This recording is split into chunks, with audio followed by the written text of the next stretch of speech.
Earth's children now traveled freely throughout the galaxy, no longer as slaves or subjects, but as citizens of a democratic federation that valued freedom above power. Other species did the same, exploring new worlds and forming partnerships. That would have been impossible under Empire rule. The age of human galactic leadership had begun not through conquest, but through liberation, not through fear, but through hope. Not through domination, but through cooperation. The galaxy would never be the same, and that was exactly what humanity had fought to achieve. In the end, the greatest human victory was not destroying their enemies, but turning them into friends. The Terran Warfleet had arrived to end an empire. They had succeeded in building something much better, a galaxy where freedom lay. The siege of Drakmor Prime lasted 6 days. 6 days that changed the history of the galaxy forever. Human ships surrounded the Empire capital world like a net of steel and fire. There was no escape for the beings who had ruled through fear for 3,000 years. Emperor Thulmanek stood alone in his crystal throne room. The floating lights had gone dark. The polished stone walls no longer sparkled. His generals had fled or surrendered. His admirals had abandoned their ships. The mighty galactic empire had become one frightened alien sitting on a throne made of worthless rocks. Admiral Jack Morrison's face appeared on the throne room's main screen. The human looked tired but determined. Behind him, the bridge of the USSF Valiant hummed with quiet activity. Jack had won the greatest military victory in galactic history, but he took no joy in it. "Emperor Thulmanek," Jack said calmly, "your empire is finished. Your fleets are destroyed or surrendered. Your allies have abandoned you. I offer you one choice. Surrender now and face trial for your crimes, or watch your capital world burn." The Emperor looked at the human who had destroyed his empire. Jack. Morrison was smaller than most Empire soldiers. He had gray hair and lines on his face that showed his age. By Empire standards, he was a weak creature who should have been easy to crush. But appearances meant nothing when compared to results. "What guarantee do I have that you will not simply execute me?" the Emperor asked through his translator. Jack's expression did not change. "You will receive the same justice you gave others, a fair trial under galactic law. If you are found guilty, you will face punishment. If you are innocent, you will go free." The Emperor almost laughed. He knew he was not innocent. For 1,000 years, he had ordered the deaths of billions of beings. He had enslaved entire species. He had crushed countless worlds under his iron rule. No trial would find him innocent, but he also knew that humans were different from other species. They had shown mercy to captured Empire soldiers. They had protected civilian populations during their attacks. They seemed to actually believe in the justice they promised. "I surrender," the Emperor said quietly. The surrender ceremony took place aboard Admiral Morrison's flagship. Representatives from dozens of species watched as the Emperor of the Galaxy knelt before a human admiral and formally ended the Empire's rule. The images were broadcast throughout known space, but the ceremony was not about human victory. It was about galactic freedom. President Carol Wright stood at the podium in the ship's main assembly hall. Carol was 60 years old with silver hair and kind eyes.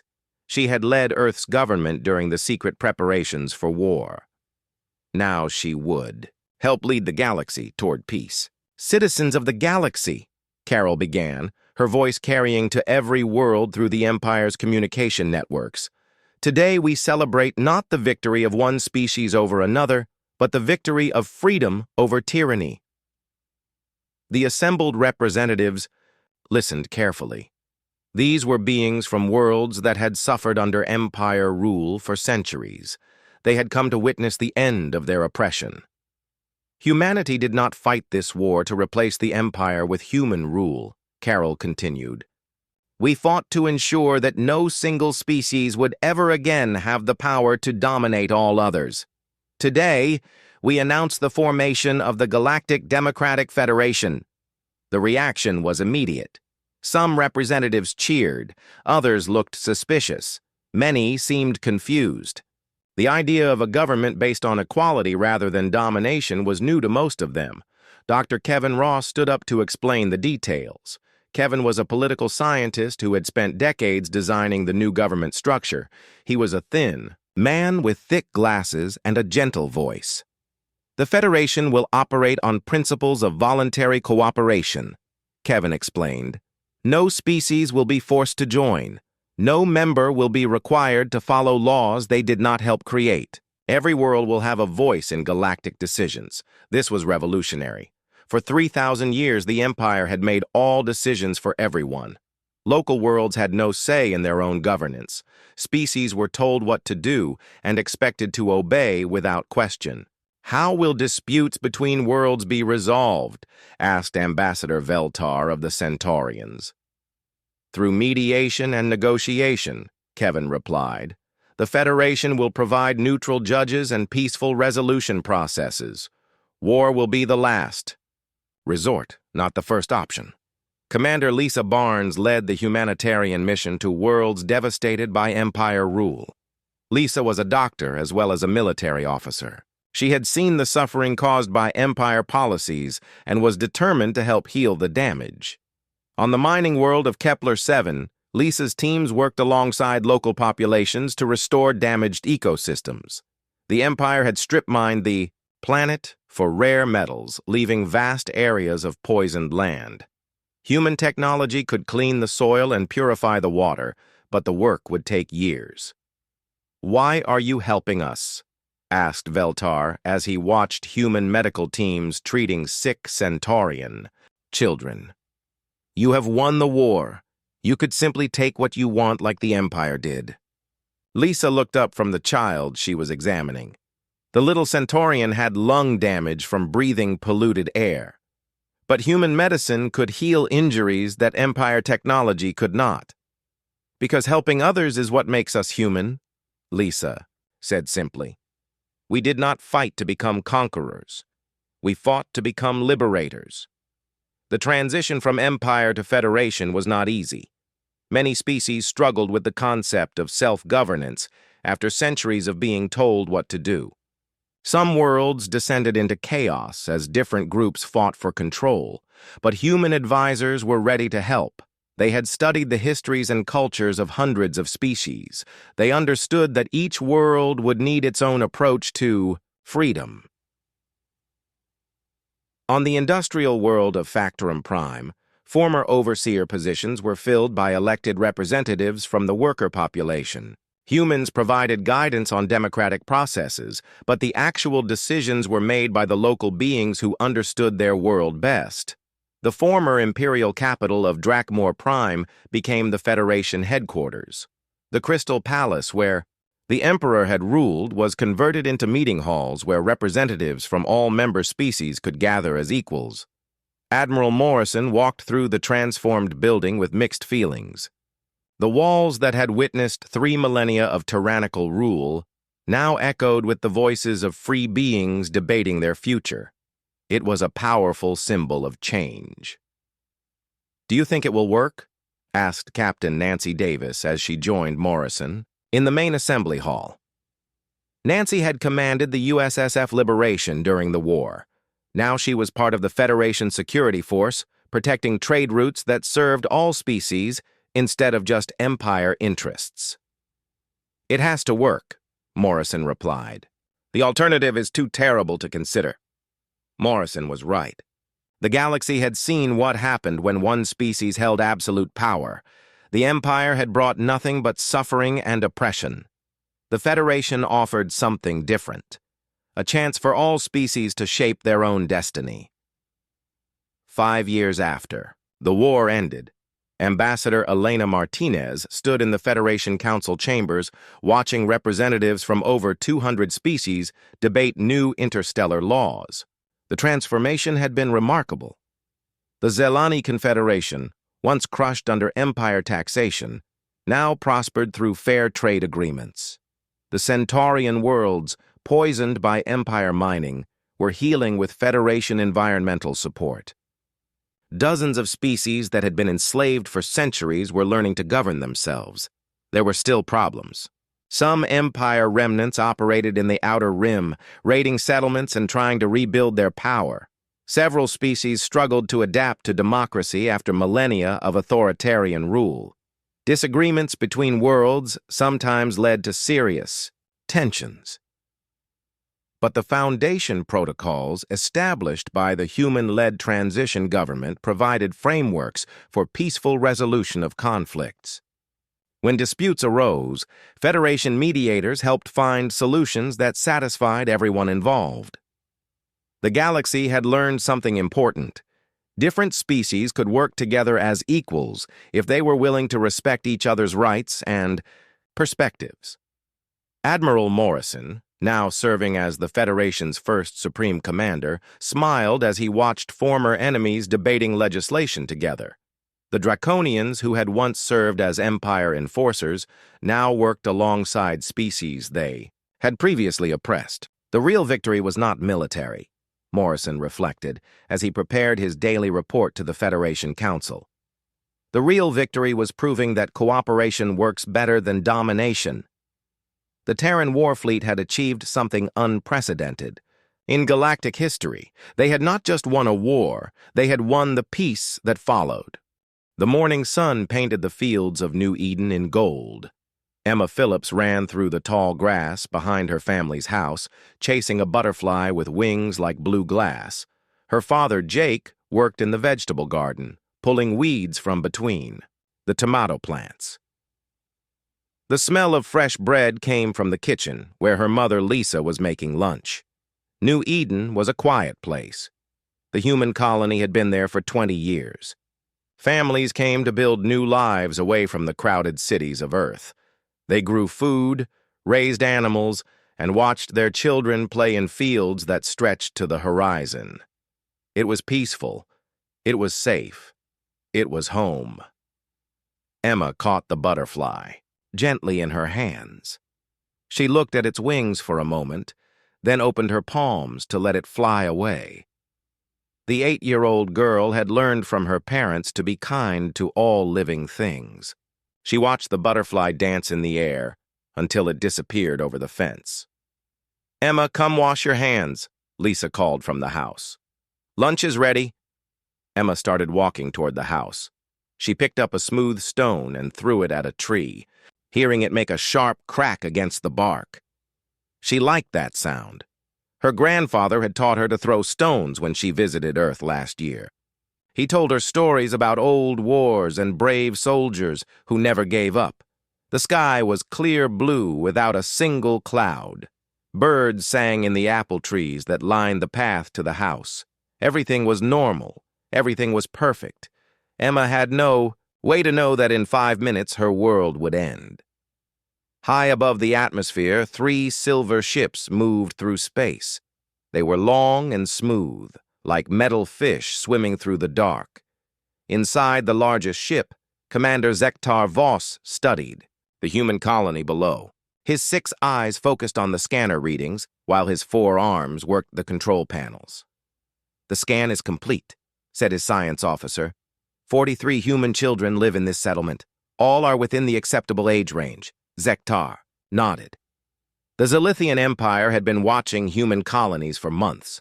Their scientists had made an important discovery. Human children had something special in their brains, something that could be taken and made into a powerful drug. This drug would make Zilithian warriors stronger and faster. It would help them win more battles and conquer more worlds. Other alien races had children too, but human children were different. Their brains worked in ways that were perfect for what the Zilithians needed. The science team had run many tests. Human children were the best source for their new weapon. "Begin the harvest," Zektar ordered. The 3 ships dropped through the atmosphere like falling stars. Their engines made no sound.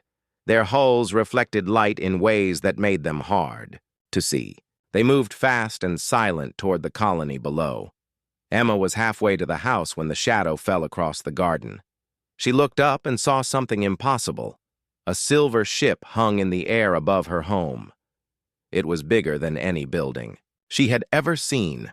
Strange lights blinked along its sides. "Dad!" she called. Her voice sounded small in the sudden quiet. Jake dropped his gardening tools and ran toward Emma. He had never seen anything like the ship above them. His hands shook as he reached for his daughter. "Get inside," he said. "Run to the house right now." But it was too late. Blue light shot down from the ship.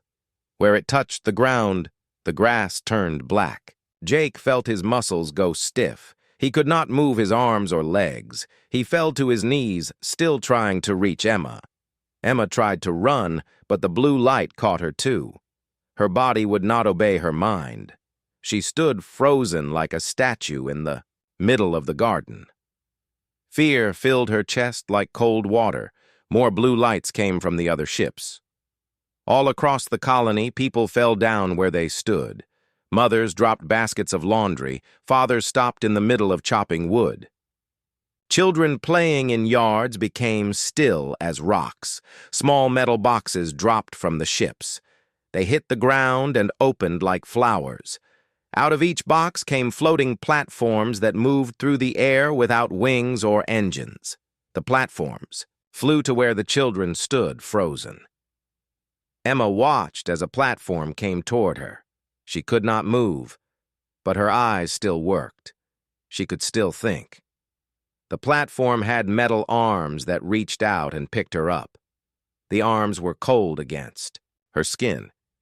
Across the colony, the same thing happened to every child. Ryan Carter, who was 10 years old and good at fixing broken toys. Mia Jones, who was 7 and knew the names of every bird in the colony. Danny Walsh, who was 12 and helped his father repair farming machines. All of them were picked up by the metal arms and carried toward the ships. The platforms carried the children up into the sky. Emma saw her house getting smaller below her. She saw her father on his knees in the garden, still trying to reach her even though he could not move. She saw her mother Lisa standing in the doorway, frozen with a wooden spoon still in her hand. Inside the ship, Emma was placed in a small white room.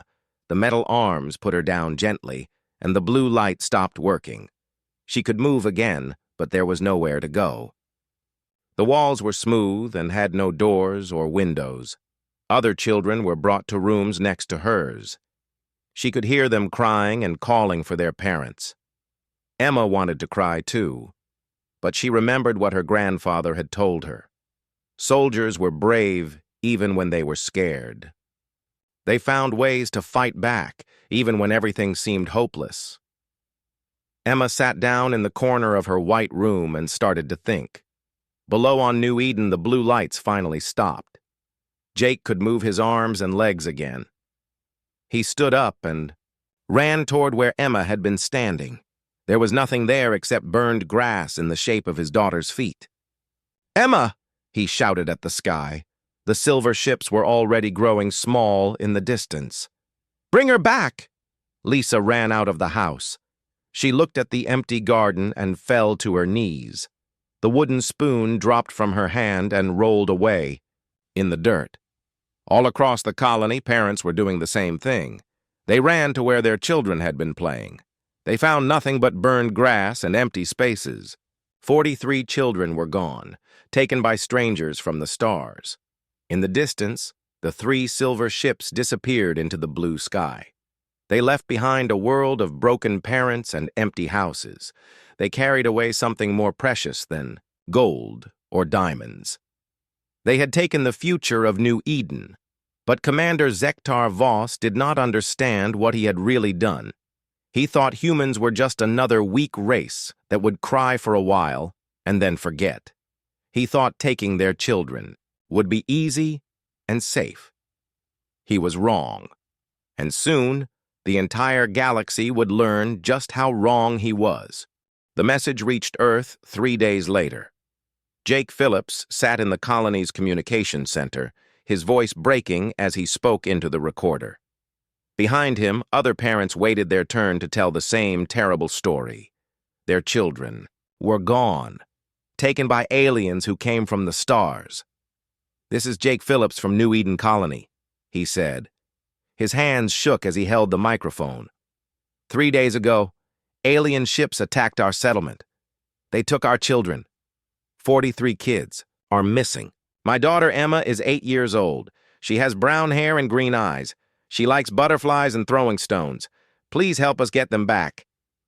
The recording traveled through space on radio waves, jumping from one communication station to another, until it reached the heart of human space.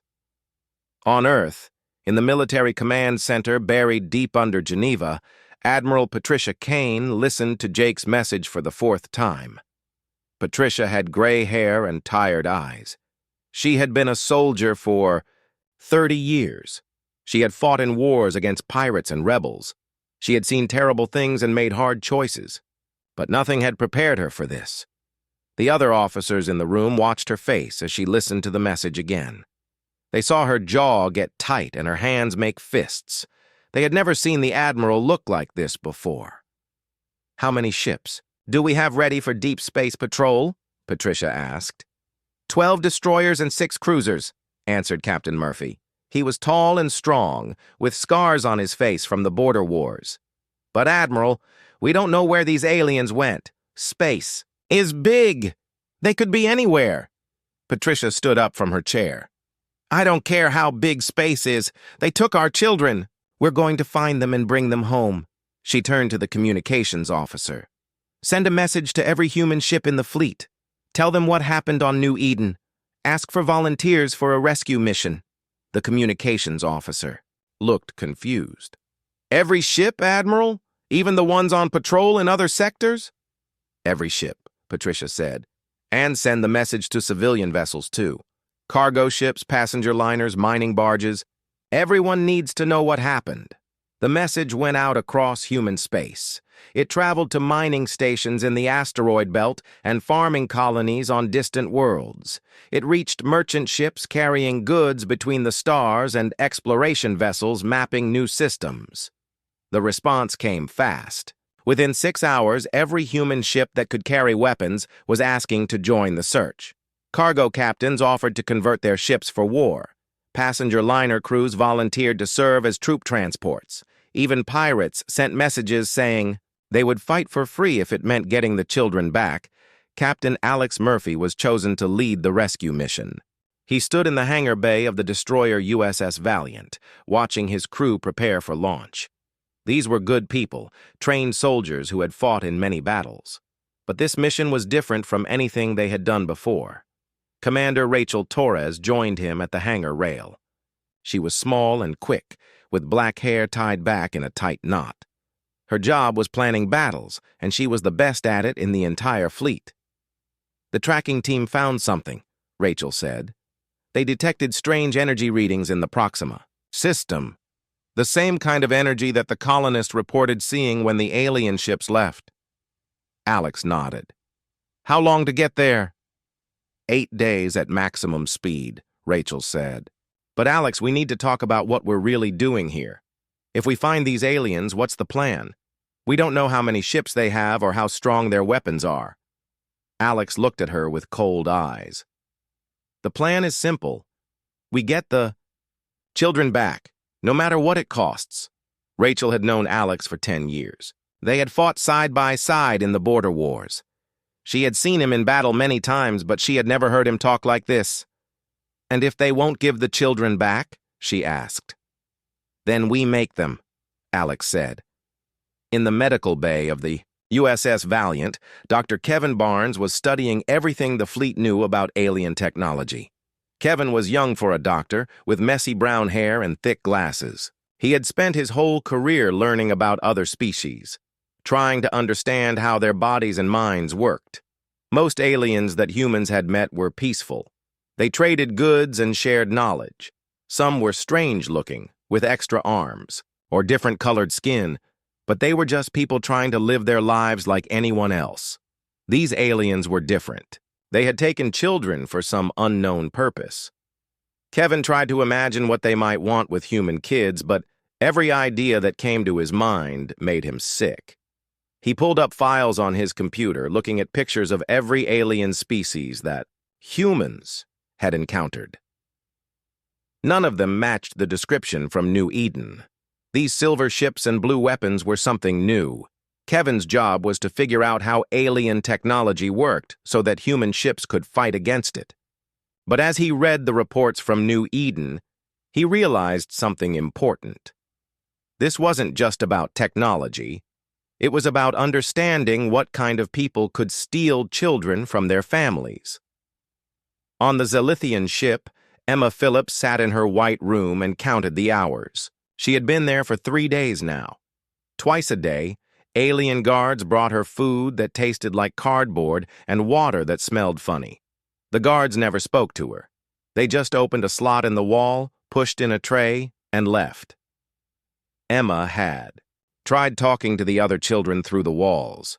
By knocking and listening, she had figured out that Ryan Carter was in the room to her left, and Mia Jones was somewhere to her right.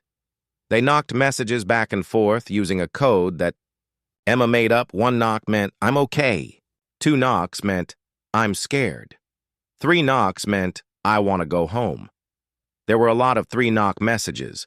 Emma had also been exploring her room. The walls looked smooth, but when she ran her fingers along them, she found tiny cracks where panels joined together. There was a small vent near the ceiling that air came through. It was too small for her to fit through, but maybe she could listen to what was happening in other parts of the ship. She stacked her food trays on top of each other to make a small tower. Standing on the pile, she could just reach the vent. She pressed her ear against it and listened. She heard footsteps in hallways. She heard alien voices speaking in a language that sounded like birds singing. Sometimes she heard machine noises, like computers beeping or engines humming. But most importantly, she heard something that gave her hope. She heard the voices of other children, farther away in the ship. They were still alive. All of them were still alive. Emma climbed down from her tower of trays and sat in the corner. She thought about her grandfather and the stories he told about soldiers who never gave up. She thought about her father in the garden, still trying to reach her even when he couldn't move. She thought about her mother making bread in the kitchen. The aliens thought they had won by taking the children. They thought humans would be too scared to fight back. Emma was just 8 years old, but she already knew they were wrong. Somewhere out in space, she knew her parents were coming for her. She knew that other parents were coming for their children too. She had to be ready to help when they arrived. Emma started planning. On the bridge of the USS Valiant, Captain Murphy watched the stars get bigger in the main screen as his ship jumped through hyperspace. Behind him, 18 other human ships followed in tight formation. More ships were coming from other sectors, but these were the fastest and could get to the Proxima system first. Murphy had been a soldier his whole adult life. He understood war and violence and the cost of fighting, but this was the first time he had ever felt pure anger burning in his chest like a fire that wouldn't go out. He thought about his own daughter, safe on Earth with her mother. He thought about what he would do if someone took her away. He thought about 43 human children, scared and alone on alien ships. The fire in his chest burned hotter. "Time to destination?" he asked. 6 days, 4 hours, answered his navigation officer. Murphy nodded. 6 days felt like forever, but they were coming. The children just had to hold on a little longer. What Captain Murphy didn't know was that his ships were not the only ones heading toward Proxima. All across human space, other vessels were changing course and joining the hunt. Patrol ships abandoned their routes. Cargo haulers hired mercenary crews and armed themselves with mining explosives. Even luxury yachts owned by rich families were being fitted with whatever weapons their owners could buy. Humanity was mobilizing for war, and they didn't even realize it yet. The Zilithian fleet moved through deep space like ghosts in the dark. 3 massive ships traveled in formation, their silver hulls reflecting the light of distant stars. Inside the command ship, Zektar Voss studied the reports from his science. "Teams, the human specimens are responding well to containment," his chief scientist reported. Their brain patterns show the expected neural activity. We should reach the processing facility in 12 days. Zektar nodded with satisfaction. 43 human children would provide enough raw material to enhance an entire battalion of Zalithian warriors. The Empire's next conquest would be easy with soldiers who could think faster and react quicker than any enemy. What about the human ships that were detected following us? Zektar asked. His tactical officer made a dismissive gesture with two of his forearms. Primitive vessels with chemical propulsion and kinetic weapons. Our shields can absorb their entire firepower without damage. If they continue to follow, we will destroy them and take more specimens from their crews. Zektar was pleased. The Zalithians had conquered 47 different species across the galaxy. They had learned that most races would fight for territory or resources, but few would risk everything for creatures they had already lost. Humans appeared to be no different from the others. He was wrong. 6 billion kilometers behind the Zalithian. Fleet Captain Murphy's task force pushed their ships beyond all safety limits. The USS Valiant's engines ran at 120% capacity, flooding the engine room with heat and radiation. Chief Engineer Sam Rodriguez and his team worked around the clock, replacing burnt components and rerouting power systems that should have failed hours ago. Captain, if we keep this up much longer, the engines will explode, Sam reported over the intercom. His voice was hoarse from breathing superheated air. How long can you give me? Murphy asked. Maybe 18 more hours before we have critical. Failure. Then give me 18 hours, Murphy said. After that, we'll figure something else out. In the medical bay, Dr. Kevin Barnes had made an important discovery. The energy readings from the alien ships showed a specific pattern. Their shield technology used rotating frequencies to deflect incoming attacks. But Kevin had found something interesting in the data. Commander Torres, you need to see this, Kevin called out as Rachel entered the medical bay. Rachel looked at the complex diagrams on Kevin's computer screen. To her, it looked like a mess of lines and numbers, but Kevin was excited about something. Their shields work like a spinning wheel, Kevin explained. The frequency changes every few seconds to block different types of weapons, but there's a gap. For 0.2 seconds during each rotation, the shields are weakest. If we could time our attack perfectly, we might be able to get through. Rachel studied the numbers more carefully. 0.2 seconds isn't much time. We'd have to hit them with everything at exactly the right moment. It's possible, Kevin said, but we'd need all our ships to fire together. Even 1 second late, and the shields would be strong again. Rachel nodded slowly. It was dangerous and required perfect timing, but it was better than no plan at all. She headed to the bridge to tell Captain Murphy what they had learned. On the alien ship, Emma Phillips had been busy. For 5 days, she had been listening at the air vent and learning the layout of the ship. She knew that the other children were kept in a section 2 levels below her room.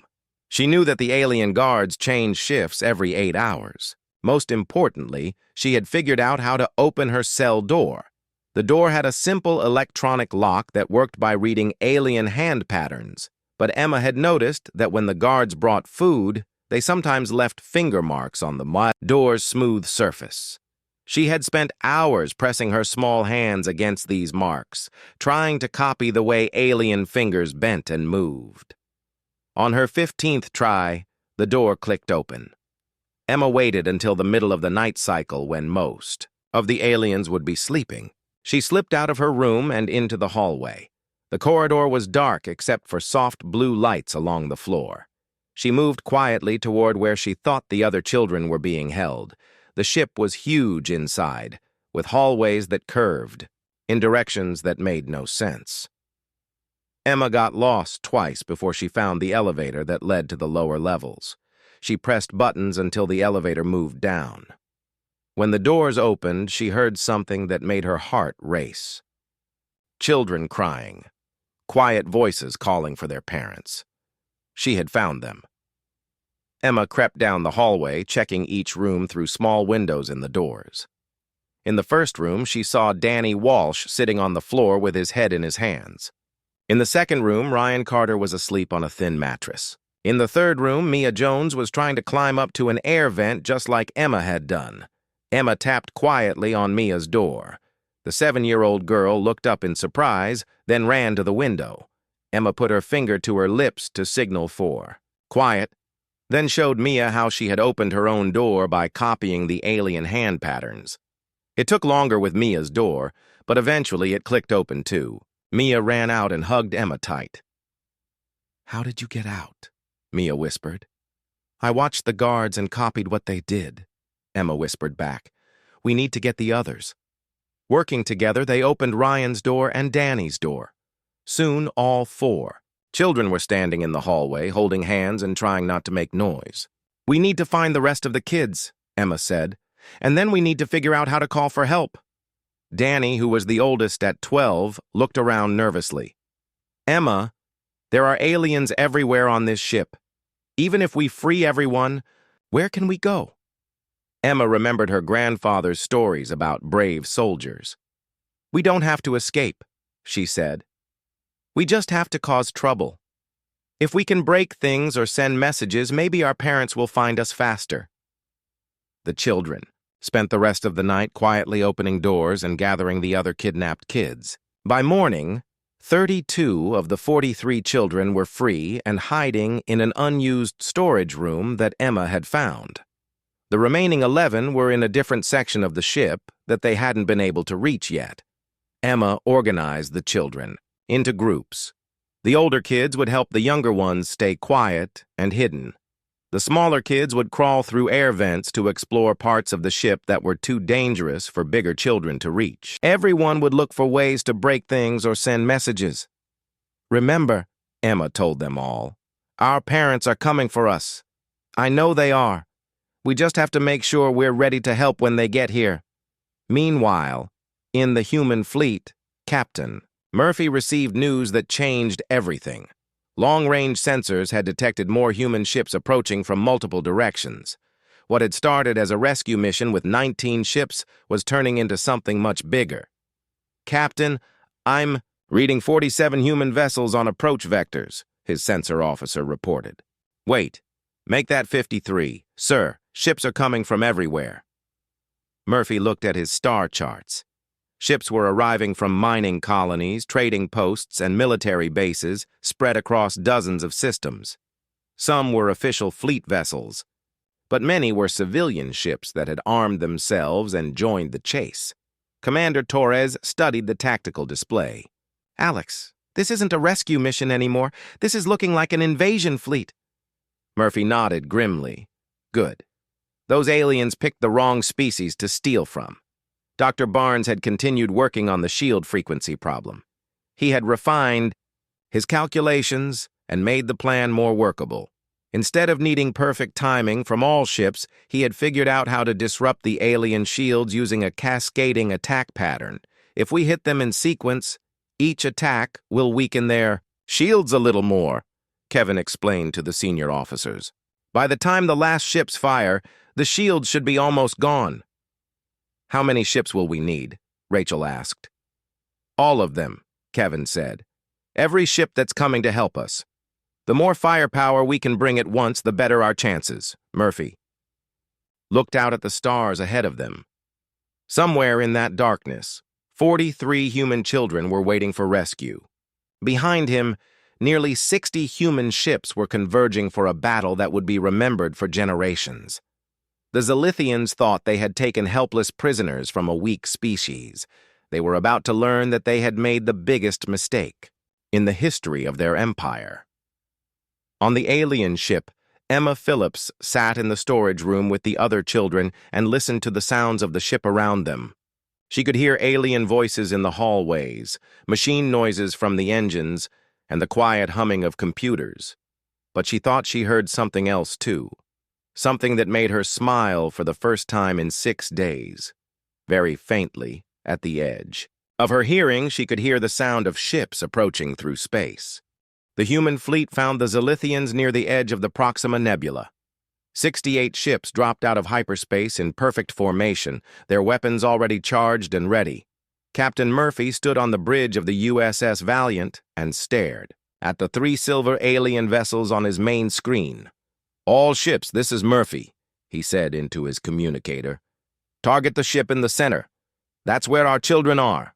Commander Zektar Voss looked at his tactical display with mild interest. The humans had brought more ships than expected, but Zilithian technology was still far superior. Their shields could absorb any attack these primitive vessels could deliver. "Open a communication channel," Zektar ordered. "Let's see what these creatures want." Captain Murphy's face appeared on the Zilithian command screen. Zektar was surprised by what he saw. Human faces usually showed fear when confronted by superior alien technology. This human's face showed something different, something cold and dangerous. "I am Commander Zektar Voss of the Zilithian Empire," Zektar said. "You are interfering with official Imperial business. Withdraw immediately or face destruction." Murphy's expression didn't change. "You have our children. Return them. Now," Zektar made a dismissive gesture. "The specimens are Imperial property now. They will be processed for the good of the Empire. Your primitive emotions are irrelevant." "Wrong answer," Murphy said, and cut the communication. The battle began without warning. Every human ship opened fire at the same moment. Hundreds of missiles streaked across space toward the Zilithian fleet. Energy beams and projectile weapons lit up the darkness like a deadly fireworks show. The Zilithian shields flared bright blue as they absorbed the attack. Just as Zektar had predicted, the human weapons couldn't penetrate their defenses. The shields held strong against the primitive firepower. But Dr. Kevin Barnes had been counting seconds. His calculations had been perfect. As the shields rotated through their frequency cycle, they reached the weak point he had identified. "Now!" Kevin shouted into his communicator. The second wave of human ships fired. This time, their weapons found gaps in the shield rotation. Explosions bloomed across the hull of the nearest Zilithian ship. Hull plates cracked and atmosphere vented into space. Zektar stared at his damage reports in shock. "How is this possible? Their weapons are too primitive to penetrate our shields." His science officer worked frantically at his control panel. "Commander, they've found our shield frequency rotation pattern. They're timing their attacks to hit us during the weak cycles." "Impossible," Zektar said. "It would take years to analyze our shield technology." But the humans proved him wrong. Again. The third wave of attacks hit even harder, exploiting the shield weaknesses that Dr. Barnes had discovered. The second Zilithian ship began to list to one side as its engines took damage. Captain Murphy watched the battle from the Valiant's bridge. His ships were taking damage too. Zilithian weapons were powerful, and several human vessels had been destroyed or badly hurt. But the humans kept fighting with a determination that shocked their enemies. "All ships, concentrate fire on the center vessel," Murphy ordered. "That's where the children are." The human fleet focused their attack on Zektar's command ship. The massive vessel shuddered under the bombardment. Warning lights flashed across the bridge as system after system took damage. "Sir, our main shields are failing," reported the tactical officer. "Hull breaches on decks 7 through 12. The humans are targeting our weapon systems." Zektar couldn't understand what he was seeing. These humans fought like wild animals, throwing their ships into battle without regard for safety or tactics. 3 human destroyers had already been destroyed, but the remaining ships pressed their attack even harder.